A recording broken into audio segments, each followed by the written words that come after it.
সেনাপ্রধান জেনারেল ওয়াকারুজ্জামান বলেছেন, দেশের প্রয়োজনে সেনাবাহিনীর সব সদস্যকে সর্বোচ্চ দায়িত্ব পালনে প্রস্তুত থাকতে হবে। বৃহস্পতিবার সকালে রাজশাহী সেনানিবাসের প্যারেড গ্রাউন্ডে বাংলাদেশ ইনফ্যান্ট্রি রেজিমেন্টাল সেন্টারে 7ম কর্নেল অব দ্য রেজিমেন্টের অভিষেক অনুষ্ঠানে তিনি কথা বলেন। এর মধ্য দিয়ে সেনাপ্রধান বাংলাদেশ ইনফ্যান্ট্রি রেজিমেন্টাল সেন্টারের অভিভাবকত্ব গ্রহণ করলেন।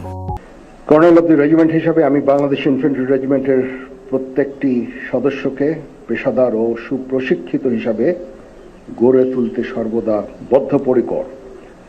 আমি আশা করব বাংলাদেশ ইনফ্যান্ট্রি রেজিমেন্টের প্রতিটি সদস্য তাদের উপর অর্পিত দায়িত্ব সর্বোচ্চ শৃঙ্খলা এবং পেশাদারিত্বের সাথে পালন করবে। এই রেজিমেন্টের প্রতিটি সদস্য দেশের যে কোনো প্রয়োজনে স্বতঃস্ফূর্তভাবে দায়িত্ব পালন করবে এবং প্রয়োজনে নিজেদের জীবন উৎসর্গ করতে প্রস্তুত থাকবে।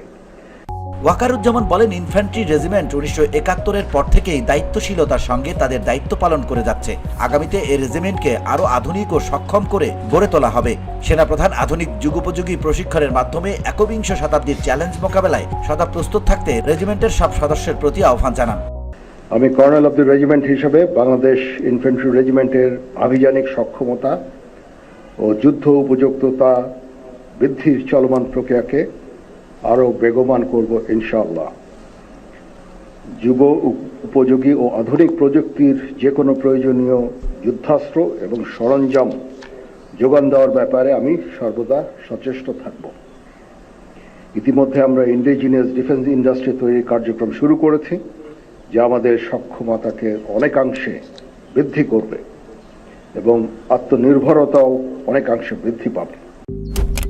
মালয়েশিয়ান প্রযুক্তিতে তৈরি অত্যাধুনিক cleaning machine modern vacuum cleaner যে কোনো ধরনের ধুলো ময়লাকে পরিষ্কার করে ঘরকে করে তুলুন চকচকে ও আকর্ষণীয়। Modem, brand of luxury. অনুষ্ঠানে উপস্থিত ছিলেন সেনা সদর বাংলাদেশ ইনফ্যান্ট্রি রেজিমেন্টের ঊর্ধ্বতন কর্মকর্তারা সহ অনেকে। VOD Bangla news desk.